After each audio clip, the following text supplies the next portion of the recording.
নাপাক কাপড় ধোয়ার নিয়মটা যদি বলতেন উপকৃত হতাম। জায়নামাজে পা দিয়ে ঠিক করলে কি গুনাহ হবে?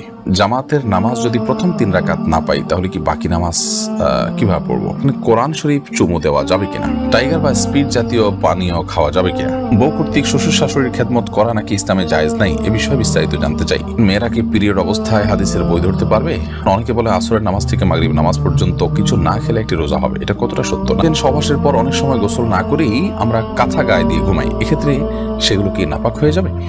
ফাতেমা সিমি অ্যাডি থেকে আপনি লিখেছেন, একটা নুডলসের প্যাকেটের ভেতর সচরাচর একটা মশলা প্যাক থাকে, বাট দুইটা পেয়ে গেছি, অবস্থায় কি করা উচিত? দুইটা কি খাওয়া যাবে? হ্যাঁ, দুইটা খেতে পারেন, কারণ কোম্পানি আপনাকে ওই প্যাকেটটাই বিক্রি করে দিয়েছে। যদি ভুল করে দিয়ে তাহলে কোম্পানি দিয়েছে, এবং কোম্পানি এই ধরনের জিনিস ফেরত নেয়ও না, এবং এটা প্রতি কোম্পানির কোনো দাবি থাকারও কথা নয়, ছোট এবং তুচ্ছ জিনিস বিধায় এটা আপনার জন্য জায়েজ হবে ইনশাআল্লাহ। তার ফজরের সুন্নত নামাজ কাজা হয়ে গেলে কি তার দিনের যে কোনো সময় বা যে কোনো দিনে কাজা পড়া যাবে? আপনি একটা ভিডিওতে বলেছেন যে সিজদা দোয়া করতে, কিন্তু একজন বলেছে যে হাদিসে আছে সিজদা কোরআন আয়াত পড়া নিষিদ্ধ, তো সব দোয়াই তো কোরআন আয়াত, এখন সঠিক কোনটা? বৈশাখী বর্ণিলা আপনি এটি থেকে লিখেছেন, অজু ছাড়া মোবাইলে কোরআন পড়ার সময় সিজদার আয়াত আসলে কি অজু ছাড়া সিজদা দেওয়া যাবে? অজু ছাড়া সিজদা দেওয়াকে সৌদি আরবের স্কলারগণ জায়েজ মনে করেন, কিন্তু হানাফি মাযহাবের উলামা ইকরামের মতে অজু করার জন্য সিজদা দেওয়ার জন্য অজু করা জরুরি এবং আবশ্যক, যার কারণে আমরা অজু সিজদা দিয়ে তারপরে অজু করে তারপর আমরা সিজদা দিব, এটা হবে অধিকতর সতর্ক এবং নিরাপদ। শাহনাজ পারভিন আপনি লিখেছেন, অনেকে বলে আসরের নামাজ থেকে মাগরিব নামাজ পর্যন্ত কিছু না খেলে একটি রোজা হবে, এটা কতটা সত্য? না, এটি একেবারে ভিত্তিহীন কথা। আসর থেকে মাগরিব পর্যন্ত কিছু না খেলে রোজা হয়ে যাবে, এরকম কোনো কথা কোরআন হাদিসে কোথাও বলা হয়নি, এবং এই টাইমটা না খেয়ে থাকার কোনো বিশেষ ফজিলত বা মর্যাদাও কোরআন হাদিসে কোথাও উল্লেখ হয়নি, বিধায় আমরা এই ধরনের কথা বলা থেকে বিরত থাকবো, কারণ মন গড়া কোনো কথা দিনের নামে বললে সেটি কিন্তু জাহান্নামে যাওয়ার কারণ হবে না। নবী সাল্লাল্লাহু আলাইহি ওয়াসাল্লাম বলেছেন, মান কাযিবা আলাইয়া মুতাআম্মিদা ফালইয়াতাবাওয়া মাকআদাহু মিনান নার। যে ব্যক্তি আমার নামে মিথ্যা কথা বলবে সে যেন তার ঠিকানা জাহান্নামে জেনে রাখে। অতএব আসর থেকে মাগরিব পর্যন্ত না খেয়ে থাকলে রোজার সওয়াব হবে, এই কথা নবী সাল্লাল্লাহু আলাইহি ওয়াসাল্লাম বলেন না। অতএব এটা আপনি বললে তার নাম মিথ্যাচার হবে, যা জাহান্নামে যাওয়ার কারণ। সাজিয়া আখতার আপনি লিখেছেন, মেয়েরা কি পিরিয়ড অবস্থায় হাদিসের বই ধরতে পারবে? পিরিয়ড অবস্থায় যে বইতে হাদিস লেখা আছে বই ধরতে পারবে, কারণে কোনো গুনাহ হবে না। ইসলামিক বই পড়তে পারবে, সাধারণ ইসলামিক বই। এমডি আলামিন আপনি লিখেছেন, টাইগার বা স্পিড জাতীয় পানীয় খাওয়া যাবে কিনা? টাইগার বা স্পিডে অ্যালকোহল আছে কিনা, হারাম উপাদান কি আছে না আছে বিস্তারিত আমার জানা নেই। ইনশাআল্লাহ বিদিনিল্লাহ এই সম্পর্কে আমাদের জানাশোনার সুযোগ হলে আমরা এ বিষয়ে ডিটেল আপনাদেরকে জানাবো, যদি আল্লাহ তাআলা আমাদেরকে তৌফিক দান করেন। যদি হারাম কোনো উপাদান না থাকে, সেখানে অ্যালকোহল না থাকে, তাহলে সেক্ষেত্রে এটি পান করা নাজায়েজ হবে না। সাধারণ সফট ড্রিঙ্কসের টাইপ যদি হয়, হারাম কোনো উপাদান না থাকে, তাহলে সেক্ষেত্রে এটি নাজায়েজ বা গুনাহ হবে না, হারাম হবে না পান করাটা। জিয়াউদ্দিন আপনি লিখেছেন, বউ কর্তৃক শ্বশুর শাশুড়ির খেদমত করা নাকি ইসলামে জায়েজ নাই, এ বিষয়ে বিস্তারিত জানতে চাই। জায়েজ নাই এটি আপনাকে কে বলেছে? একজন বৃদ্ধ মানুষ, যে কোনো বৃদ্ধ মানুষেরই তো খেদমত বা সেবা করার চেষ্টা করতে হবে। সেখানে শ্বশুর শাশুড়ি তাদের তো আপনজন হওয়ার কারণে, স্বামীর সাথে সম্পর্কের কারণে তাদের প্রতি একটা নৈতিক দায়িত্ব থাকে যে তাদেরকে আমরা বিশেষভাবে সেবা করব সাধ্য অনুযায়ী, কিন্তু তাদের জন্য তাদেরকে সেবা করাটা ফরজ বা ওয়াজিব না। মায়ের প্রতি সেবা করা যেরকম সেরকম নৈতিক দায়িত্ব, সেটা অবশ্যই এটাকে প্রশংসনীয় মনে করে।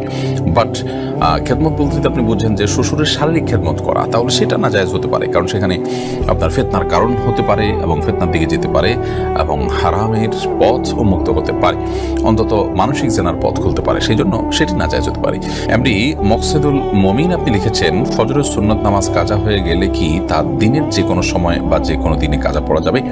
ফজরের সুন্নত নামাজ যদি কাজা হয়ে যায় তাহলে দিনের যে কোনো সময় না, বরং আপনি জোহরের আগে আগে পড়ে ফেলার চেষ্টা করবেন। কোনো কারণে জোহরের আগে আগে পড়তে পারেন নাই, তাহলে পরবর্তীতে পড়লেন, এতেও আদায় হয়ে যাবে আপনার সালাত। কিন্তু চেষ্টা করা উচিত যে যত দ্রুত সম্ভব এটিকে আদায় করা, অন্তত জোহরের ওয়াক্তের আগে আগে। যুদ্ধ আমাদের বিজয় আল্লাহর এই আইডি থেকে আপনি লিখেছেন, আপনি একটা ভিডিওতে বলেছেন যে সিজদা দোয়া করতে, কিন্তু একজন বলেছে যে হাদিসে আছে সিজদা কোরআন আয়াত পড়া নিষিদ্ধ, তো সব দোয়াই তো কোরআন আয়াত, এখন সঠিক কোনটা একটু বললে বিস্তারিত উপকৃত হতাম। সিজদা দোয়া করার কথা হাদিসে বলা হয়েছে, কিন্তু কোরআন আয়াত পড়বেন না। কোরআন কোনো আয়াত যদি দোয়া থাকে, কোরআন সব আয়াত তো দোয়ামূলক নয়, আর সব দোয়াই যে কোরআন আছে সেটাও তো নয়, হাদিসে বর্ণিত দোয়াও তো আছে। যাই হোক, কোরআনে যে দোয়াগুলো আছে সেগুলোকে দোয়া হিসাবে পড়তে পারেন, কোরআন আয়াত হিসাবে নয়। আপনি আয়াত তেলাওয়াত করলেন আলহামদুলিল্লাহ রাব্বিল আলামিন, এটা তো দোয়া নয়, তো এটা আপনি সিজদা করবেন না, কারণ হাদিসে নিষেধ আছে সিজদা কোরআন তেলাওয়াত করার ব্যাপারে। এরপরে সিরাজউদ্দিন মুন্না আপনি লিখেছেন, সহবাসের পর অনেক সময় গোসল না করেই আমরা কাঁথা গায়ে দিয়ে ঘুমাই, এক্ষেত্রে সেগুলো কি নাপাক হয়ে যাবে? সহবাসের পরে কিংবা স্বপ্নদোষের পরে আপনি যদি কাঁথা বা কম্বল লেপ ইত্যাদি গায়ে দিয়ে ঘুমান, তাহলে সেক্ষেত্রে আপনার সে কাপড়গুলো অটোমেটিকলি নাপাক হয়ে যাবে না যদি সেখানে নাপাক না লাগে। যদি আপনার নাপাক কাপড় বা শরীর থেকে আপনার নাপাক লেগে যায় সেগুলোতে, তাহলে সেক্ষেত্রে যেখানে লেগেছে সেই অংশটা নাপাক হবে। সেগুলো যদি আবার শুকায় যায় এবং ভেজা না থাকে, তাহলে সেক্ষেত্রে সেটা আবার আপনার শরীরে লাগলে শরীর কিন্তু নাপাক হবে না। বা সেই নাপাকটা যদি আপনার চাকা ধরে যায়, সেটা যদি আপনি খুঁচিয়ে ফেলে দিতে পারেন, তাতেও কিন্তু পাক হয়ে যাবে। বীর্য পাক করার এটাও একটা পদ্ধতি, যে ধুয়ে তো পাক করবোই। এছাড়া আপনার শুকিয়ে গেলে সেটাকে যদি খুঁচিয়ে বা খুঁটিয়ে ফেলে দেওয়া যায়, সেটাও না জায়েজ হবে না। তাশরিফা জাহান তাওয়া আপনি লিখেছেন, কোরআন শরীফ চুমু দেওয়া যাবে কিনা? কোরআন শরীফে চুমু দেওয়া যাবে কিনা? কোরআন কারিমে চুমু দেওয়াতে কোনো অসুবিধা নেই। আপনি কোরআনের প্রতি সম্মান শ্রদ্ধা প্রদর্শন করতে গিয়ে আপনি চুমু দিলেন, এটাতেই অসুবিধার কিছু নেই। এটা মহব্বত এবং ভক্তির প্রকাশ সেভাবে করলেন। এমনি তামিম হাসান আপনি লিখেছেন, জামাতের নামাজ যদি প্রথম 3 রাকাত না পাই, তাহলে কি বাকি নামাজ কিভাবে পড়বো? এ বিষয়ে আমরা এর আগে বারবার বলেছি এবং বিভিন্ন ভিডিওতে বলেছি। আপনি যদি সালাতে প্রথম 3 রাকাত না পান, শুধু চতুর্থ রাকাত পান, তাহলে চতুর্থ রাকাতে আপনি 1 রাকাত পেয়েছেন, এরপরে ইমাম সালাম ফেরানোর পর আপনার যে 3 রাকাত ছুটেছে সেগুলো পড়া শুরু করলেন, তাহলে আপনি আপনার শুরু করা 3 রাকাতের প্রথম রাকাত আপনি বসবেন। কারণ আপনি ইমামের সাথে 1 রাকাত পেয়েছেন, এটা হলো আপনার সিরিয়ালের 2য় রাকাত, অতএব সেই হিসাবে আপনি বসবেন। যদিও এখানে পরপর 2টা বৈঠক হয়ে যাবে, একটা ইমামের সাথে ছিল আর একটা আপনার 3 রাকাত যেটা একে আদায় করছেন সেখানকার প্রথম রাকাত আপনি বসলেন, এরপর বাকি 2 রাকাত স্বাভাবিক আপনি আদায় করবেন। এমনি মুসা আপনি আমাদের ইউটিউব চ্যানেলে প্রশ্ন করেছেন, কবর খোঁড়ার প্রথম কোপের মাটি আলাদা রেখে দেয়, তারপর লাশ কবরে রাখার সময় সেই মাটি সবার হাত ছুঁয়ে কবরের ভেতর কিছু অংশ রাখা হয়, এটা কি শরীয়ত সম্মত? না, এরকম কোনো বিষয় নির্দেশনা কোরআন হাদিসে কোথাও দিয়েছে বলে আমার জানা নেই যে কবর খোঁড়ার পর প্রথম কোপের মাটিটা আলাদা রাখবে, এরপর লাশ কবরে রাখার সময় সবাই একটু করে সেটা দিবে, এমন কোনো কথা নেই। লাশ কবরে রাখার পর সবাই মিলে মাটি দিবে, দাফন করবে, দাফন কাজে শরিক হবে, সেটা পরের কোপের মাটি দিলেও হবে, প্রথম কোপের মাটি সবাইকে দিতে হবে একটু করে, এমনটির কোনো বাধ্যবাধকতা নেই, আবশ্যকীয়তা নেই। এটাকে আবশ্যক মনে করা বা জরুরি মনে করা বা এটাকে সুন্নাহ মনে করার কোনো কারণ নেই, কারণ কোনো হাদিসে নবী আলাইহিস সালাম থেকে এরকম কোনো কিছুর নির্দেশনা হয়েছে বলে আমার জানা নেই। এরপর রাজিবুর জামান সাবিত আপনি লিখেছেন, জায়নামাজে পা দিয়ে ঠিক করলে কি গুনাহ হবে? না, কোনো অসুবিধা হবে না। আমরা অনেকেই এটাকে মনে করি এটা দোষের, এটা গুনাহের।